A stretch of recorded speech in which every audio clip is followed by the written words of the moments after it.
Welcome back muli mga kaibigan sa bagong muling mga balita na ating mapapakinggan at mapapanood dito sa channel ng Bayan, ang Bayang Pinas.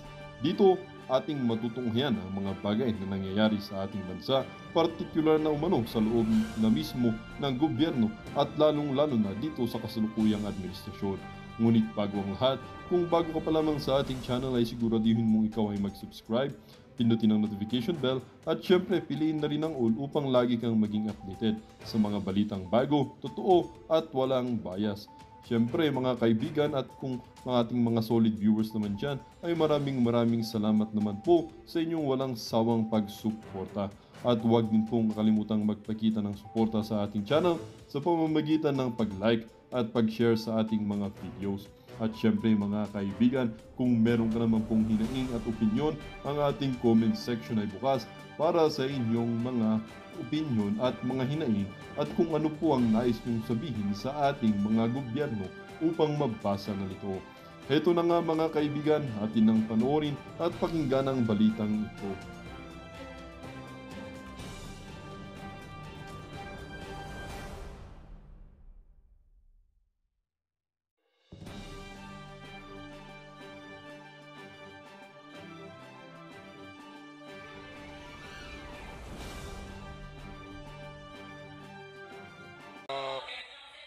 Bungolan. Ito si Joel Chua. Ito naman sa side ni VP Sara, yun si Ma'am Sheila Season. FPRRD.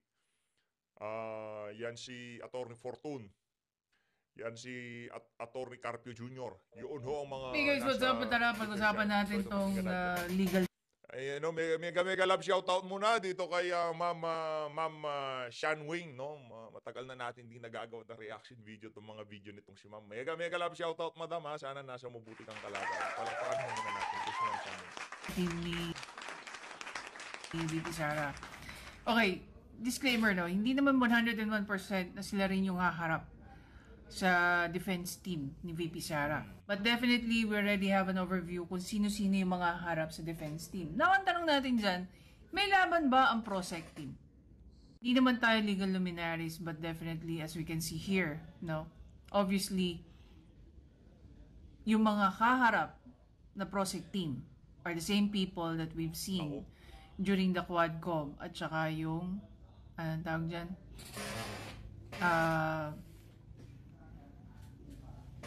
Sa good governance. We've seen their performance, nakita naman natin yung article of impeachment. So definitely alam na natin kung,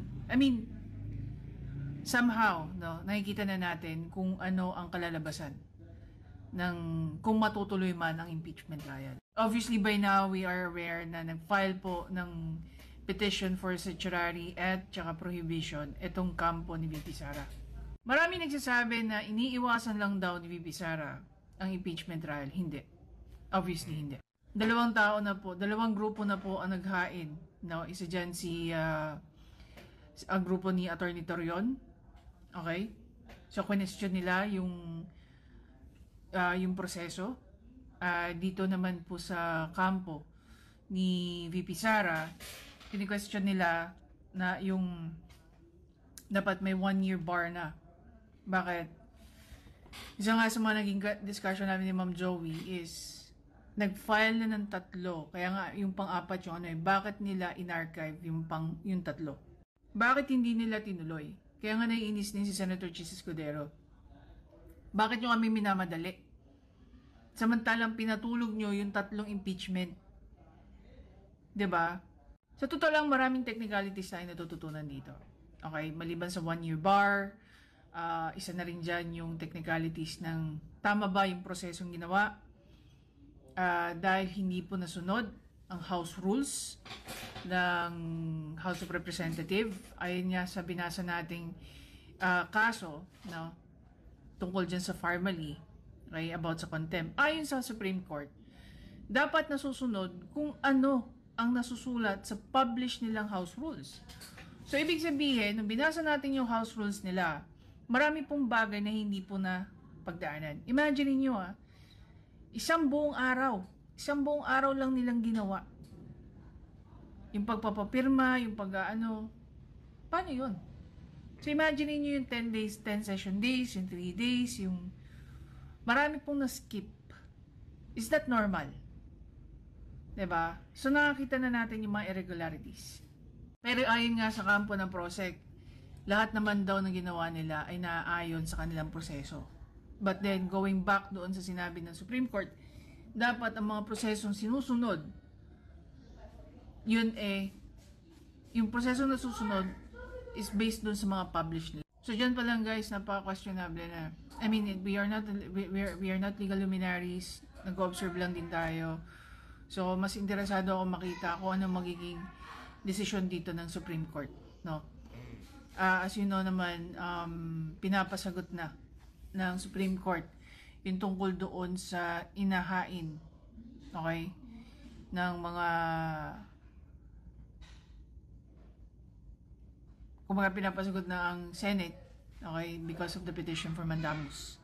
Ngayon, titingnan natin how the Supreme Court will gonna act doon naman sa dalawang sa petition para mapigilan ang impeachment trial ni VP Sara because of a very defective process na ginawa ng House of Representatives. Abangan natin, subaybayan natin at pag-uusapan din natin yung mga Konektado pa rin ho dyan sa mga paliwanag na yan, itong si Ate Sean Wayne, itong mga banat nitong si Jinky Luistro, kaugnay nga doon sa mga abogadong naghain ng petisyon sa Korte Suprema. Ito, pakinggan ho natin. Ito talagang si Baculaw, mahilig sa limelight eh.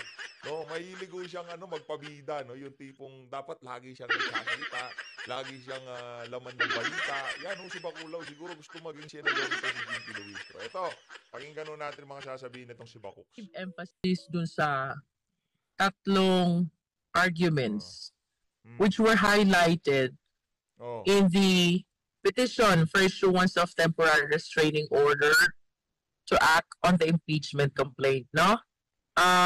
Una, question nila yung verification, that it was not in accordance with the rules on verification. I wish to point out that under the Constitution, the Congress was given the authority to promulgate its own rules on impeachment. At itong rules on impeachment na ito, incorporated dito sa 19th Congress Rules of the House of Representatives, no? Yung verification po na kanilang question, it was followed word for word as written in the rules. Kung nasunod pa lang word for word, basin sa nakalagay sa rules, yun ngang yun ngang mga dokumentong hinihingi diyan kay Secretary General, hindi mabigay-bigay. 'Di ba? Yung tawag dito, yung original copy ng mga pumirmang congressman, ayaw nga daw ibigay. Paano malalaman na siyang bayan ng Pilipino na totoo ang sinasabi mo, Luistro, gayong napakaraming sikretong nangyayari dyan sa House of Representatives? At ipagpalagay na natin na talagang mabibilis kayong magbasa at mabibilis kayong umintindi, sa loob lamang ho ng ilang oras, lahat ho ng mga congressman, majority, nabasa ho nila yung articles of impeachment sa loob lamang ho ng ilang oras, 2 oras. Nakapaglikong kayo ng mahigit 200 pirma.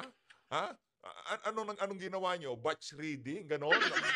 Nakalupong kayo, tapos yung isa na tagahawak, binabasa nyo na sabay-sabay, ganon? Nanumpa kayo kay Secretary General, nakaganyan kayo, nanunumpa kayo, sabay-sabay, ganon ba ginawa nyo? Naku, meron ho tayong problema dyan. Paano ho kayo nagkasya sa isang sa isang kwarto na kung saan noon, eto nga ho kasi yan.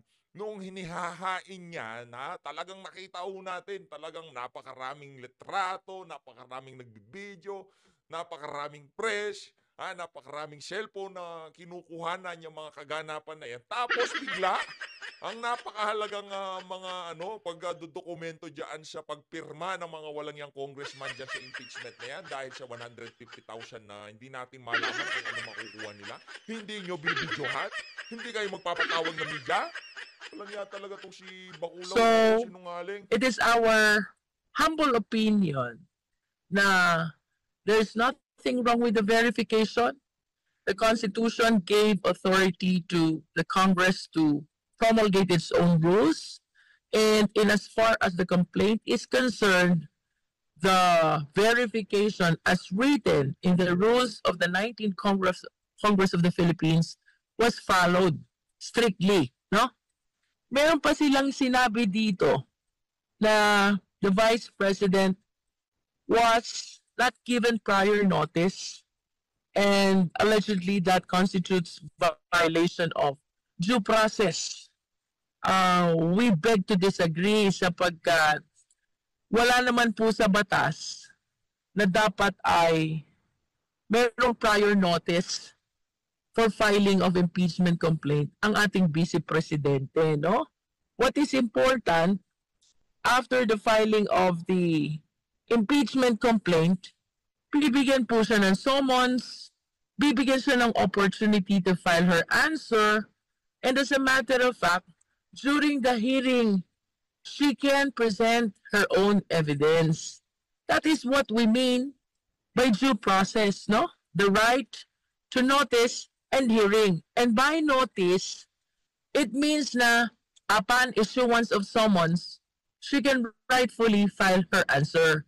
The law does not provide na dapat inform mo muna siya before the filing of the complaint. So that is for the second, no? And may na-mention din doon sa kanilang petition na hindi daw namin kayang aralin within a day ang laman ng impeachment complaint. Yeah, that is true. Kaya lang, ito pong mga grounds na pinag-uusapan natin dito sa impeachment complaint, subject matter na ng Quadcom. Subject matter na ng good government. Di ba? Ngayon, naniniwala na ho kayo sa sinasabi nitong si Vice President Sara Duterte. Lumalabas na rin ho sa bibig, sa bunganga nitong mga walang yang congressman na to, na yung pagtalakay nila dyan sa mga confidential fund na yan o yung mga issue kay Vice President Sara Duterte, para ho talaga sa impeachment na to. Ha? Yung mga nasa articles of impeachment, subject na ng Quadcom, subject na ng Committee on Bad Government. Kaya alam na yan ng mga congressman.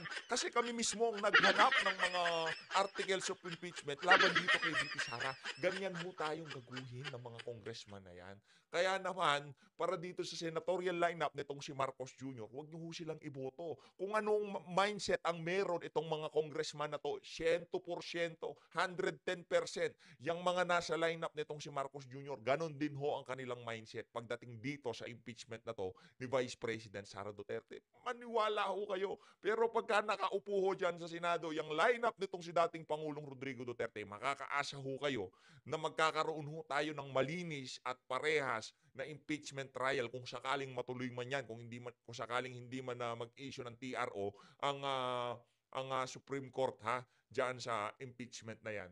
Pero mga kababayan, wag na ho tayong magbakasakali ika nga. Wag na ho nating bigyan pa ng pagkakataon itong mga nasa lineup ni Marcos Jr. Patuloy na kahirapan, patuloy na paghihirap para sa sambayan ng Pilipino. Kung sakaling maupo yung mga walang yung senatorial candidate na yan, mas pipiliin ko pa itong si Senator Philip Salvador kaysa dyan kay Soto. Yan na sigurado. Mas pipiliin ko pa yung si Raul Lambino kaysa dyan kay Lacson. Yan ang sigurado natin. Kasi yung mga tao ni Tatay Digong, yung mga naiwan sa kanya, hindi kagaya ni Vince Dizon, hindi kagaya ng mga yan. Hindi kagaya ni Tolentino, mga walang kwenta ho yan. Yung mga nakikita ho natin ngayong mga panahon na to na kay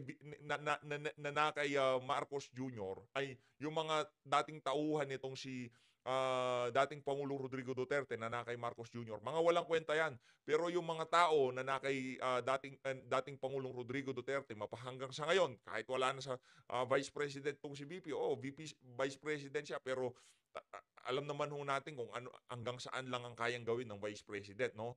Etong si dating Pangulong Rodrigo Duterte, ano na ho siya, kumbaga, may impluwensya pa rin siya, pero iba pa rin noong presidente siya at ngayon di na siya presidente. Kaya yung lahat ng naiwan, lahat po yan tunay. At yung mga tunay na yan, kung anong pagmamahal sa bayan ang ipinakita ni Tatay Digong, yaan ho ang tatayuan ng ating mga senatorial candidate. Kaya wag na ho kayong mag-alinlangan. Isulat nyo na ho sa inyong mga kwaderno. Huwag niyo hong kalimutan, 56, Attorney Vic. Number 53, Pastor Kibuloy. At number 38, Congressman Rodante Marcoleta. At lahat ng PDP laban senator. Okay? And I for myself, at yung ibang congs na nakakasama ko, we know for a fact that since the 3 impeachment complaints were filed last year, 2024, kami po'y nagkaroon na ng individual evaluation nitong mga grounds for impeachment na to, no?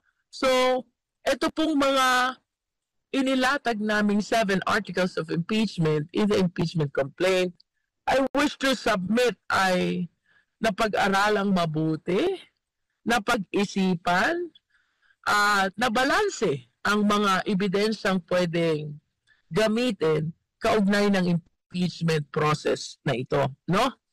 And may sinabi pa din po doon na itong verification portion daw ay siningit lang nung after na ma-file ito sa Senate. No, I hope we can get copy of the pictures nung ating caucus meeting dun sa Congress kung saan pumirma ang mga congressman, the 215 of us, the initial signatories doon sa complaint, dito sa impeachment complaint. At kompleto po, kasama po ang verification page dito sa impeachment complaint na to. As a matter of fact, dyan pa po nanumpa sa harap ni SecGen lahat ng ating mga 215.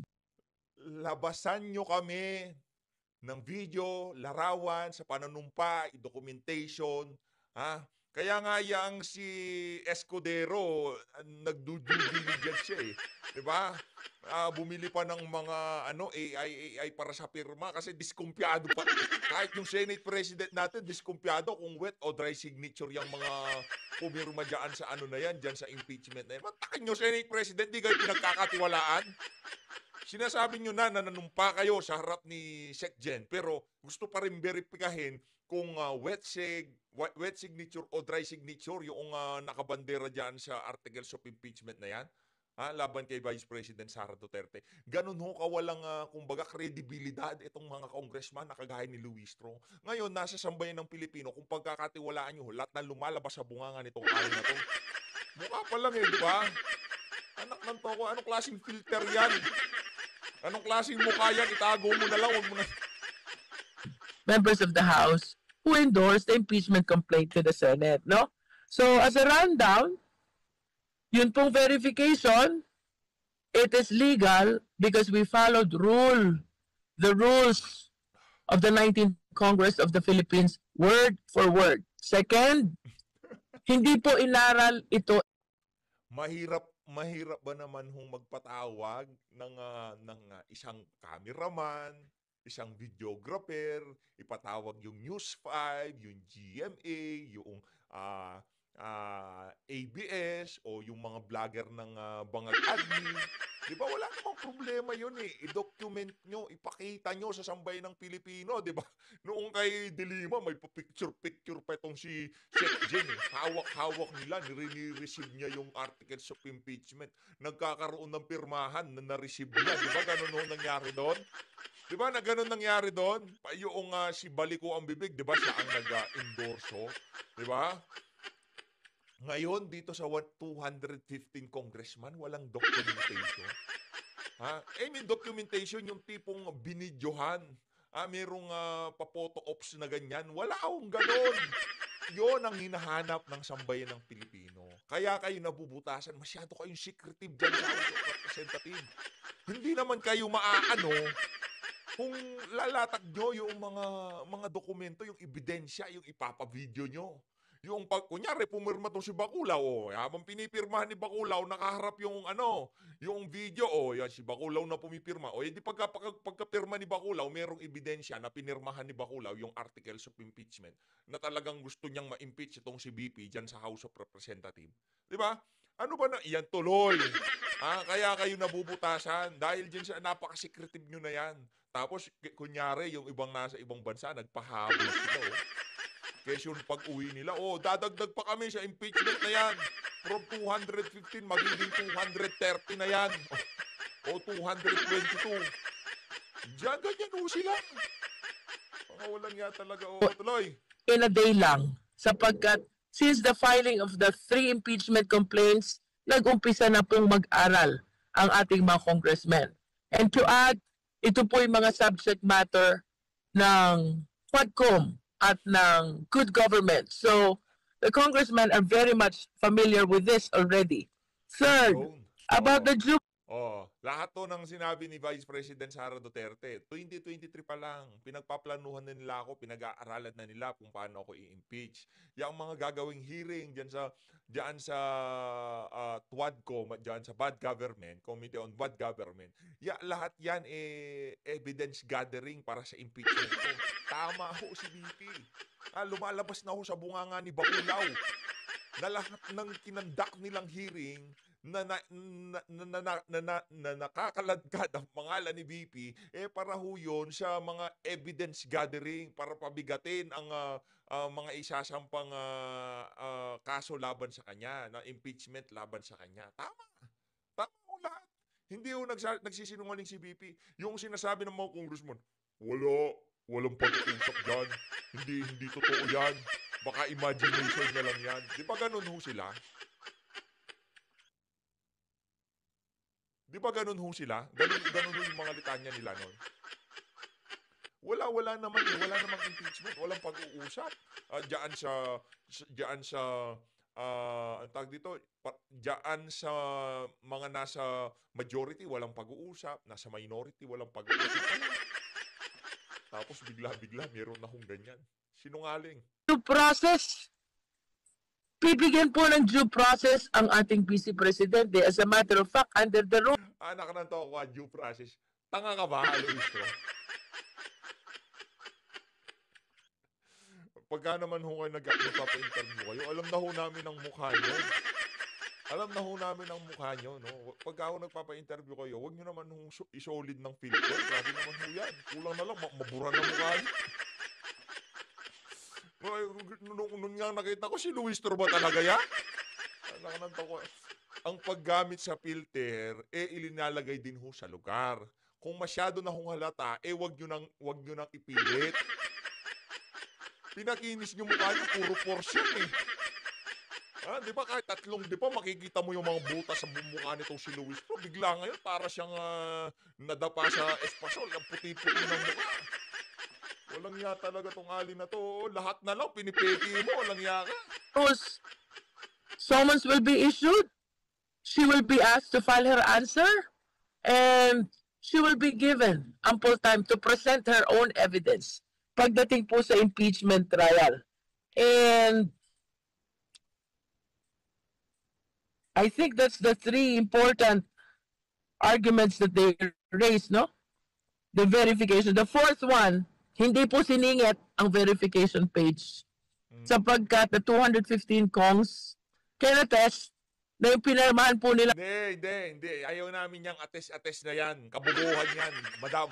Gusto namin yung documentation, yung coverage ng kung sino mang media na nandun sa loob ng panunumpa ng mga congressman na to sa harap nitong si Solgen, na pumirma sila, nabasa nila, naiintindihan nila yung nasa loob ng impeachment complaint laban dito kay Vice President Sara Duterte.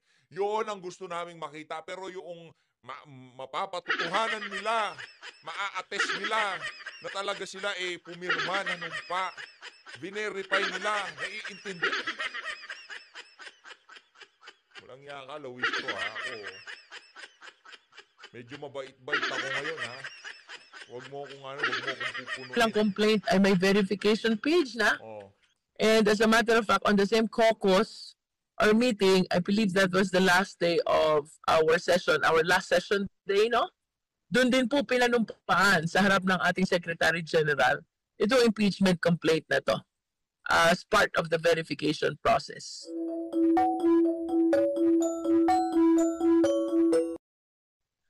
It's because it does not have the support of at least 1/3 of the members of the House. Kung wala tayong support ng 1/3 of the members of the House, we will be following the normal process. And that is, the plenary has to refer the impeachment complaint to the Justice Committee. And we know for a fact that in the Justice Committee, there has to be a hearing where they are given a period of 60 days to resolve whether the impeachment complaint is approved or not. Given the timeline, no? Ito yung final po, November, nagkaroon ng individual evaluation. Nag-take tayo ng holiday break.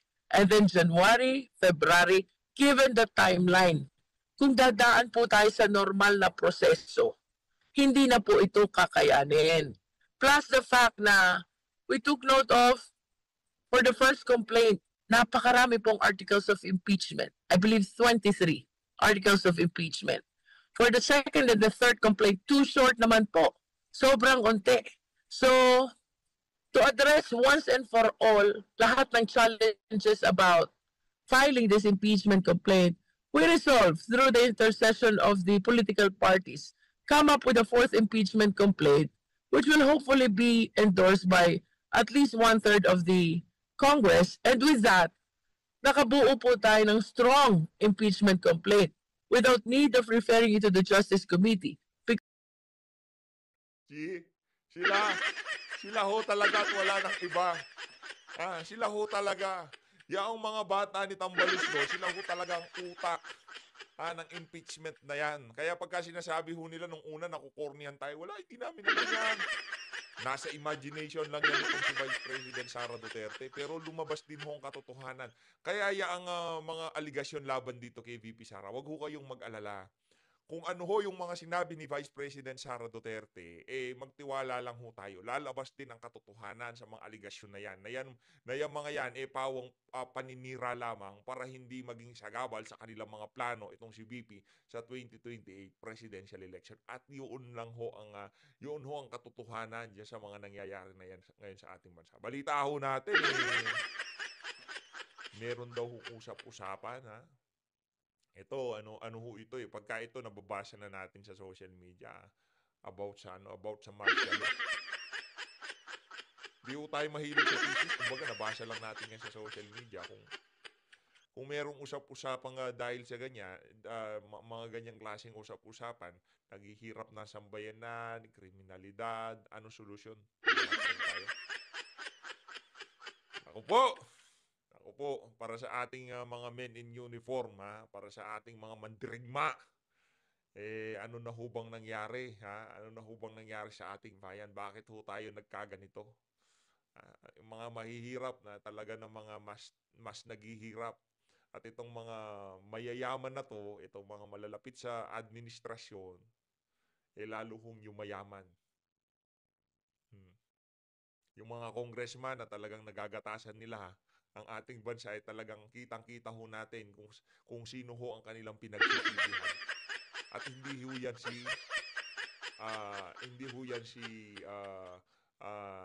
si Juan de la Cruz. Hindi ho nila pinaglilingkuran si Juan de la Cruz. Yung pinaglilingkuran ho nila si Tambaluslo at itong si Bangat. Kasi Luis Tro, yung ginagawa ho ba niya na yan, ano ho yan?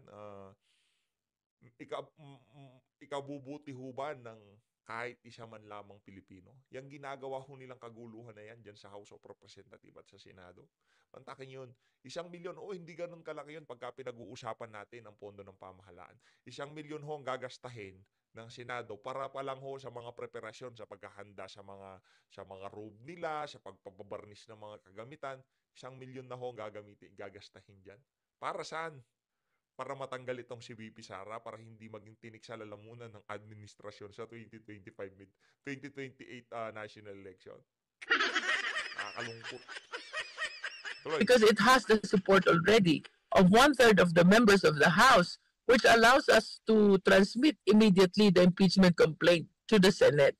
So that is the reason kung bakit hindi in-endorse and instead na-archive yung 3 impeachment complaints. But with all due respect sa mga complainants ng 3 prior impeachment complaints, we made sure po na yung important arguments contained in the first 3 impeachment complaints ay in-incorporate po natin dito sa 4th impeachment complaint containing of 7 articles of impeachment. Ay, so ang tanong muna natin dito kay Jinky Luistro, kailan nag-uumpisa ang impeachment? Kailan ba, for example, yan, receive nitong si Secretary General Reginald Velasco yung impeachment complaint na hinihain yung una nitong si Dilima at nitong si Balico ang Bibig at ng mga Magdalo. Doon ho ba nag-umpisa na yung 1 year yung pagtanggap kasi 1 impeachment kada 1 taon lang Yun hong nakalagay sa saligang batas. Kasi pagka hindi ho natuldukan yung issue na yon na pagka ba natanggap nitong si Secretary General yung unang impeachment complaint laban dito kay Vice President Sara Duterte, wala na hubang dapat na maghain ng pangalawa, pangatlo, pang-apat? Kasi nakalagay sa saligang batas, 1 impeachment complaint kada 1 taon lang ang pwedeng tanggapin laban sa isang impeachable government official. Diba? Ngayon tinanggap ni Secretary General yung unang impeachment sa mga Magdalo, kay Dilima at dun sa mga dito kay Father Flavi. Diba? Tinanggap po niya yon. Doon na ho ba nag-start yung unang impeachment na valid lamang natanggapin ng isang impeachable official sa loob ng 1 taon? Yun muna dapat pag-usapan natin bago tayo pumunta doon sa impeachment trial kasi ang dami kapalpakan na ginawa ng House of Representatives. At kung sakaling hindi matuldukan yung mga agam-agam o katanungan ng ating mga kababayan kaugnay dyan sa mga technicalities na yan na nangyayari dito sa impeachment ni Vice President Sara Duterte, napakapangit hong president niyan, no? Yung tipong lahat gagawin, mamadaliin kahit na hindi malinaw yung mga bagay-bagay dito sa mga ganitong klaseng usapin sa ating bansa. Kailangan munang matuldukan yung mga ganyang klaseng issue bago tayo mag-proceed sa impeachment trial. Again, gusto natin matuloy yan. Kung tayo tatanungin, iayos lang. Kasi sa gusto naman natin magtutuloy-tuloy yan Kung hindi matatrabaho ngayon, tatrabahuhin sa susunod na pagkatapos ng 1 year bat, pa-filean ulit ng impeachment complaint yan hanggat hindi na i-impeach si VP. Di ho titigil yung mga walang yan. Yun sigurado natin. Mga garapal yan. Kaya ngayon pa lang gusto na nating matapos. Gusto na nating mapakita sa kanila na itong ating Vice President walang ginawang kalokohan. At sigurado, 100% sigurado tayo, malulusutan niya ni Vice President Sara Duterte. Kaso doon lang tayo sa tama. Ilagay lang natin doon sa tama. Hindi yung tipong apurado, hindi pa nga nasasagot yung mga nakasulat sa saligang batas na hindi nyo sinunod diyan sa mga impeachment articles of impeachment na sined sa Senado, yung unang impeachment complaint, pangalawa, pangatlo, hindi pa nga malinaw yon sa sambayan ng Pilipino kung bakit naging 4 yung impeachment complaint. Bakit kailangan 4? Sabi sa saligang batas, 1 impeachment complaint lang kada 1 taon. Pagkatapos nun, di na pwedeng mag-file. Nag-file sila ng 4. Ibig sabihin, nung una, dapat isinend na yun bilang mga articles of impeachment sa Senado. Yun na yung pinagbutohan nila. Yun na yung pinirmahan ng mga congressman na to. Kaso hindi nila ginawa yun. Ang ginawa nila, pinaabot nila ng 4, pinahinog nila, pinakita sa sambayan ng Pilipino na napakaraming nag-file para masabi na, tignan nyo naman, ang daming impeachment complaint ni VP. Yung ika-4, yun ang pinagtulong-tulungan nilang itinulak sa Senado. Valid ba yun o hindi valid? Kasi sinabi sa saligang batas, hindi tayo abogado. Kumbaga, ito yung mga naririnig-rinig natin sa magkabilang kampo. Ngayon, hinahayaan nating magtumimbang yung ating mga kababayan dito sa PH Update kung ano yung sa tingin nila na tama. kung ano yung sa tingin nila na, itong ano na to, itong nakasulat sa saligang batas, is one impeachment complaint kada isang taon lamang ang pwedeng ihain sa isang impeachable government official. Di ba? Ganun ho nakasulat sa saligang batas. 4 ho ang hinihain dito kay Vice President Sara Duterte. Valid ho ba yun? Kaya hinihingi natin, kung tinatanong natin ang Korte Suprema, tama ba ang ginawa ng mga congressman na to? Hindi naman sa nangingialam, kumbaga ini-interpret nila kung ano yung mga nakalagay sa saligang batas. Kumbaga silang magwe-weigh. Hindi mali yan. Dapat, ang nakalagay dyan malinaw. Isang impeachment complaints kada isang taon sa isang impeachable government official. Ginawa ho nila 4. In-archive, hindi. Hindi pa nga malinaw kung kailan nag-uumpisa yung impeachment complaint na yan eh. Hindi pa nga malinaw kung kailan nag-uumpisa yung pagsampa ng isang impeachment complaint. Kailan nag-start yan? Nung pag-receive ba nitong si Secretary General Reginald Velasco? O yung pag-refer dyan sa Committee on Justice? Hindi ho malinaw. Kaya kailangan ho natin ang guidance na Supreme Court dito. Ngayon, itong mga to, kagaya ni Ruistro, pinangungunahan ho. Ayaw ho nila magsalita ang Supreme Court kasi alam nila, merong problema mga ginagawa nila. Tuloy! Ang sabi mo dito, do you have a message for Vice President Sara Duterte and We believe in... Yan. Si Baculaw, ha? Si Baculaw. Ano ho kaya mensahe niya? Teka lang mga kababayan, ha? Ito, pakinggan ho natin ang mensahe nitong si Baculaw sa mga taga-suporta, sa ating mga taga-suporta nitong si VP Sara. Matatapos na ho ata ang video natin dito sa mga pangtapos na mensahe nitong si due process, no, ma'am? We believe in due process. Everybody... You believe in due process. Si General Grijaldo, mapahanggang sa ngayon, nakakulong. Anong kaso? Due process. Due process. Di ba? Ano bang ginawa nitong si Colonel Grijaldo? Sinabi lang naman niya na kinausap siya nitong si Abante at nitong si Fernandez. Anong mali doon? Kinausap naman talaga. Mayroong CCTV evidence. Hasan yung due process doon? Gusto ho naming makita, hanapin ho natin nasa yung due process. Including the Vice President, is entitled to the right to due process, no? Rest assured na ito po ating i-realize during the impeachment trial, and even us in the prosecution team are hoping na our Vice President will take advantage of this because kagaya nga ng nasabi ko, during the Good Government Committee hearing, wala pong masyadong participation ng ating Vice President. We're looking forward that this time, a-appear po ang Vice President at ilalatag niya ang kanyang defense evidence. Kasi we wish to give her the benefit of the doubt na baka pag nailatag niya itong ebidensya, things will change. Benefit of the doubt ko kaya yung mukha mo. Tatanggalin ko yung filter ng video mo. Baka magbabago. Hoy, yung mukha nitong si Jinky Luistro, bigyan yung benefit of the doubt. Hindi ho yan talaga mukha niya. Bigyan nyo, malay natin, yan talaga o hindi yan, pero bigyan ho natin ng benefit of the doubt. Ang appreciation natin sa kaso, no? Bagaman kami, initially, we believe that we have a strong evidence for the purpose of impeachment, no? We are making reservation with respect to his right to file and present her defense evidence. So, ang mensahe ko po, I hope that the Vice President will avail of the opportunity to present her side, to present her evidence during the impeachment trial. Ayun na nga mga kababayan, ano ba tanong dito?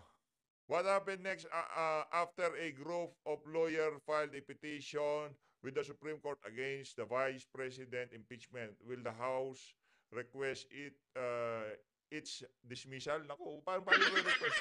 Pagka kayo naman dyan sa House of Representatives, contempt na kayo ng contempt, di nakikialam ang Supreme Court. Pero magkagayon po man, di na ho natin papakinggan ang mga sasabihin nitong si Baculaw. Dito na ho natatapusin ang ating reaction video. Maraming salamat sa pag-support sa page update. Mag-ingat ho kayo lahat. Mahalin natin ang Pilipinas. Ba't di pa kasi magurgul ng mga dapat magurgul eh.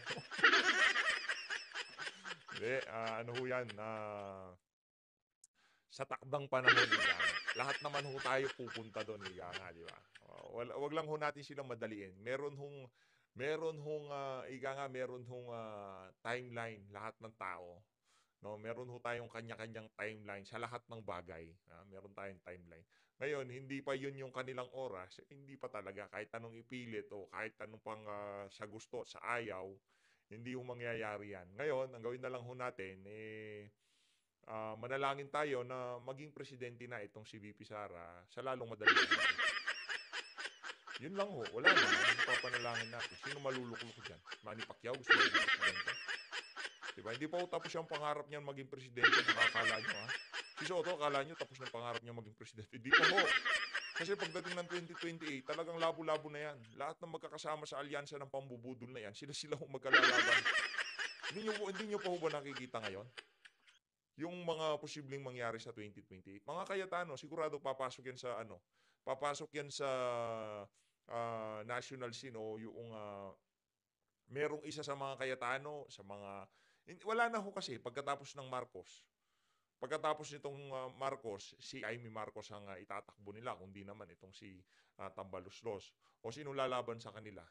Na posibleng yung tipong merong chance ang makatalo dito sa mga pantatapat ng administrasyon sa 2028. Sino? 'Di ba? Mga dilawan. Sino? Si Risa Hontiveros. Sila ho talaga. Baka mag-vice president yan si Risa. Di malabo, 'di ba? Kasi napanalo niya yung 2022 eh. Naging senador siya eh. Nasa opposition siya tapos bigla siyang nanalo. Kaya tingnan natin, malamang magtatakbo ng vice president itong isa sa mga babantayan natin itong tatakbo bilang vice president itong si Risa Hontiveros, tapos magpe-presidente itong si Amy Marcos, o di naman ho kaya itong si Tambaluslos. Kung di tatakbo si Tamba, sigurado si Amy. Ngayon, papayag ba si Tamba sa lahat ng kabalbalan na ginawa niya? Vice President lang ang pwepestuhan niya. Tapos sasapitin niya yung sinapit nitong si VP Sara. Gugustuhin ba ni Tamba yun? Napakarami yung pwedeng mangyari. Ngayon, sa mga magaganap na yon sa 2028, sa tingin niyo ho ba, meron ho ba ni isang kandidato sa pagka-presidente o vice-presidente ang makakapag-deliver ng kalidad na serbisyo kagaya nitong kay dating Pangulong Rodrigo Duterte? Wala ho. Wala ho makakapag-deliver sa mga